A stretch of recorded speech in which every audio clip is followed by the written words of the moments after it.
Hello, thank you for tuning in, or whatever you want to call it these days.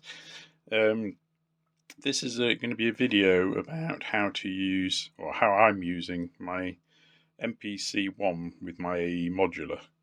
If you want to see a basic thing from when I very first got my MPC One, there is a previous video which I'll link in the comments section below. And it was also saying about, I just made this patch bay you can see to the left of my AE.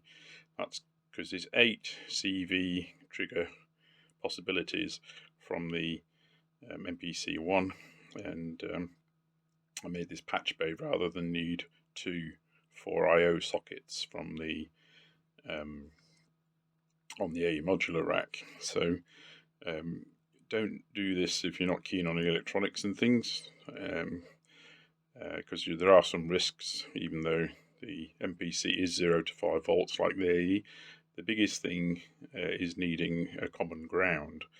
And I've done this with my patch bay by the green wire that comes out of the patch bay, you can see at the bottom left hand side of the screen, goes to the ground socket on the master module on my AE Modular. So I've actually pre-programmed some bits, and I'll set it off and then I'll talk about what I've done.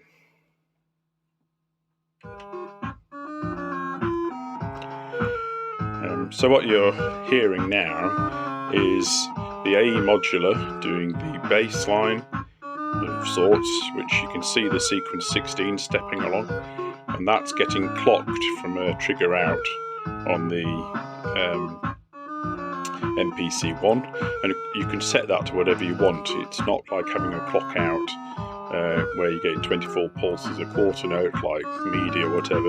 You can do whatever you want, and you can see it does a little roll at the end of each 2-bar sequence. It moves on 2 more steps, and so even though I've got an 8-step sequence, it's not repeating the same each time around the sequence, because I've got 6 steps over the 2 bars. And that's just playing a very simple bass line through the diode filter, because you have to use the diode filter through a bass line, don't you? The melody bit is a CV gate program, just one channel on the, or using 2 of the amps of the wavetables going through the Kuzmin filter. But then what I've also done is there's and you can see on the wavetable filter that light should change colour.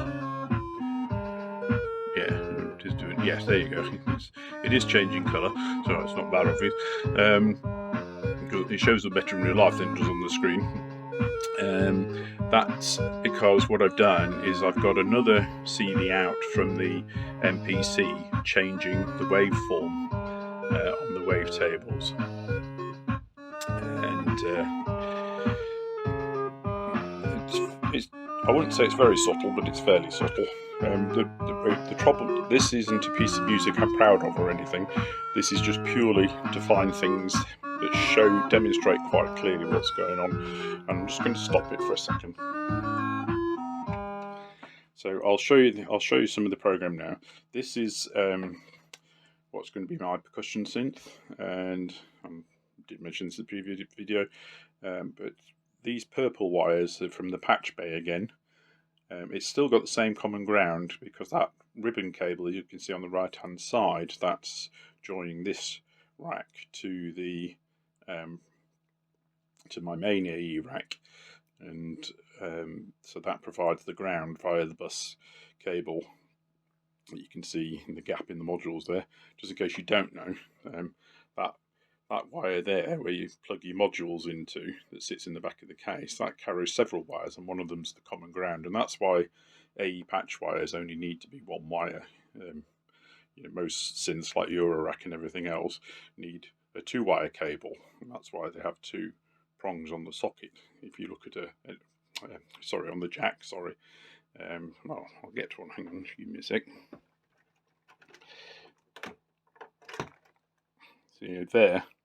See, you've got the black insulation just back past the head of the jack, and that's what you've got. You've got 2 connections, and that's your ground and your positive, and that's the same for everything, but just the AE just about. and the AE, like I say, covers that by having the ground as part of the bus. I just think that's part of the clever design of the AE, to my mind. Right, we'll pop over to the AE. I've distracted to the MPC. Sorry, I distracted myself. So I'll go to the main sequence. So this is the.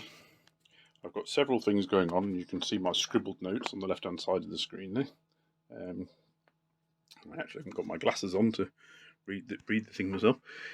So I've done several tracks to do a very simple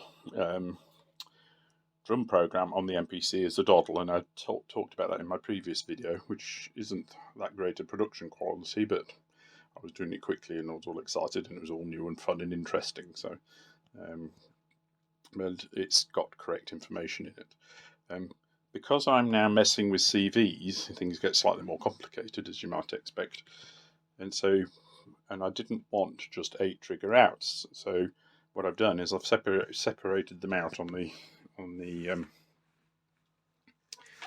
MPC, on the tracks, on the sequence. So just in case you don't know, just click on that. So I've only done one sequence, so we're on sequence 1, strangely enough, and then I've got each track within the sequence, and I think it's up to 99 you can have. Don't quote me on that for definite. And you can see I'm changing, and it's changing the programs. So program 1, there you can see on the where it says the program is CV01, and then it says CV port is CV7 and gate port is CV5. So that's the two that are driving the Cosmin and the wavetables. Oh, sorry, it's driving. It's doing both the wavetables, because I am actually triggering an envelope on the Cosmin filter as well as the overall volume envelope for that sound.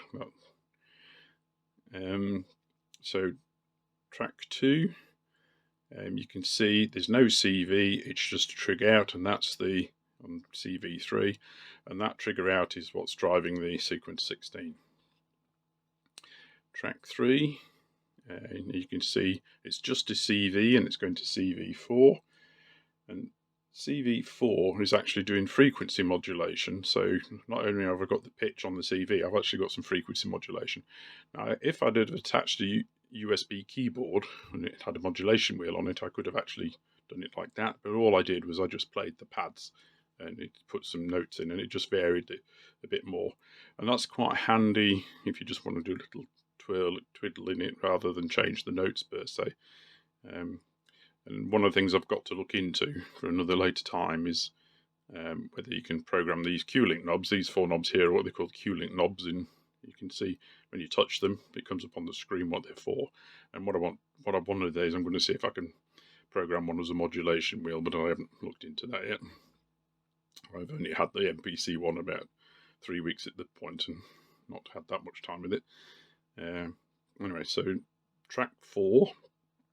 You can see is a CV again. I'm going out of CV2, and that's doing the wave modulation for the wavetable. So when I was showing you the light was changing on the wavetable module, that's where that CV was coming from to change the actual timbre of the wavetable sound. Track 5 is, you can see, is a gate, and that's going, excuse me, that is triggering an effect sound on the drum kit module. The drum kit module is, strange enough, is in my percussion synth, and you can see the purple wires there going in, and they're going into the drum module, just unfortunately in that shadow there, but underneath the ribbon cable. You have to take my word for it. So I'm only triggering 3 sounds on that. So that's the effect sound. You can see I'm now at the gate port CV8. That's triggering the snare drum. So the snare drum you were hearing was from the AE, and then this one, CV6, that's triggering the closed hi-hat sound. The effect sound, sorry, back here, was it number 5, CV1, that's actually what basically an open hi-hat stroke cymbal sound, whatever you want to call it. Again, it was just picking something you could actually hear in music. So I'll just put it on again and do it again.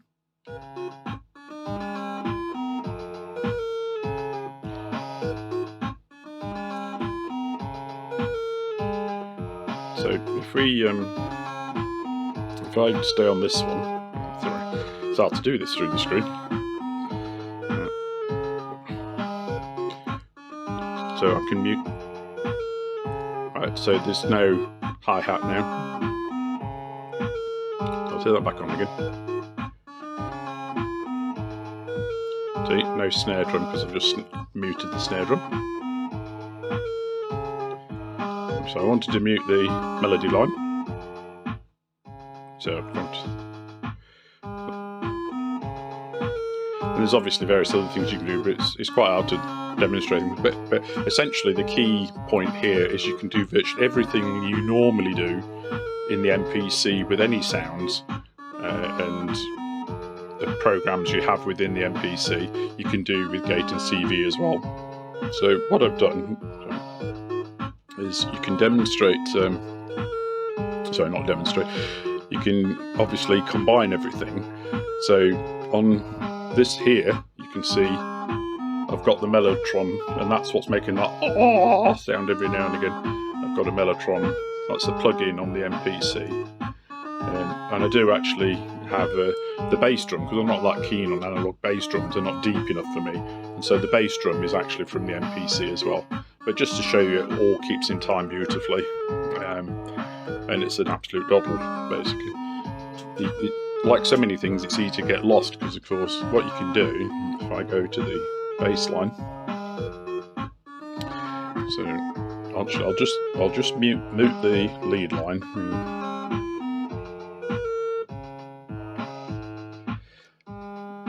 So we're on the bass line now, and if I go to grid mode, at the bottom of the screen there you can see the triggers, and you can see where I've got the extra 2 pulls at the end. So if I wanted to put more in, I'll just except I missed with the first one.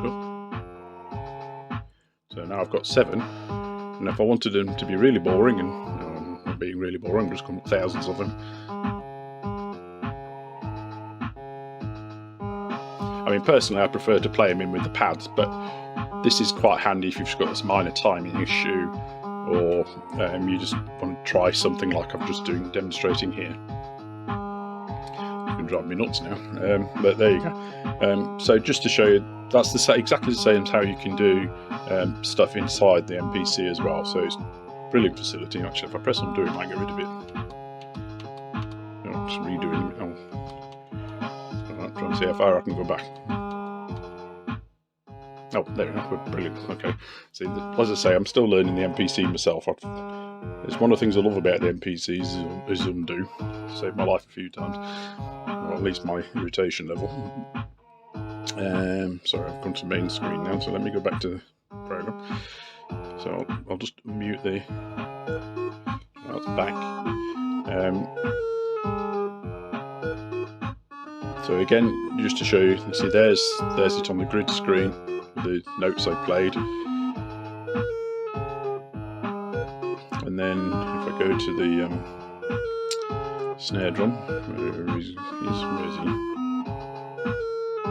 Track 6. There you go. So there's the pitch, and again, if I wanted more snare drum, just whack him in. And just as a reminder, that is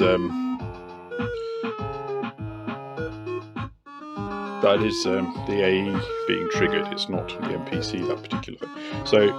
So it is actually what I bought the MPC for, was to help integrate the AE into the rest of my studio, which I won't show you because, as always, it's a bit of a tip. I tend to try and use my studio rather than spend time housekeeping. I've had a very productive year in 2022, and part of that means I haven't actually got everything put away that should be away. I've actually been rearranging I've had this studio now for 18 months, and it's a long way from being finished, really. Anyway, I don't think there's a lot else to say. If you have any questions, please feel free to ask them in the comments, or in the or via the AE Modular forum, where we and would encourage more people to post there, especially the silly questions, because if you want to know it, chances are there's another zillion people that want to know it as well. Very happy to answer questions about the AE Modular, but I'm one of the people that helps write the wiki, basically the online instruction manual, if you like. But it's also really helpful if you're wanting to know more about the AE, about what it can do. But I mean, the AE modular system's just growing and growing and growing, and just very shortly, 2 modules in my percussion synthesizer will be replaced with some of the new micro modules to release more room, so I can have more modules in my rack. But obviously, some of what I've just demonstrated in a very basic way, the permutations are endless. I mean, that, you just by that change of the clock on an 8-track sequence, an 8-note sequence, but you've got things like the Akai Euclid grid, which is quite a complex one, complex sequencer. You could be triggering 4 different patterns from a funky clock pattern on your MPC One. You could trigger 4 different patterns on the Euclid grid and just go completely mental. I have to say my AE module probably isn't big enough to provide 4 different voices, but I could definitely do 4 different percussions, no problem at all. So yeah, that's one of the things to expand for the future is, and then you could, excuse me, and then the clock could also, I've got things like the topographs. If you wanted to add a bit of randomness to a very strong MPC pattern, you could add some AE percussion on top of it with the topograph. It'd be quite fun. And then things like the Trip 26, excuse me, the Trip 164. You could again, you've got 4 different sequences available. There could be 4 different patterns, and the clock in could be from the MPC. That doesn't have to be regular and set. And so I think there's a massive field of experimental music, for a nice way of putting it. But there's so many possibilities just from that, being able to do your own clock patterns within your 4/4 or whatever time signature you fancy using, that you could do. And that's before you start messing with pitches and stuff. So that's it. I hope you found that useful, and thank you for watching.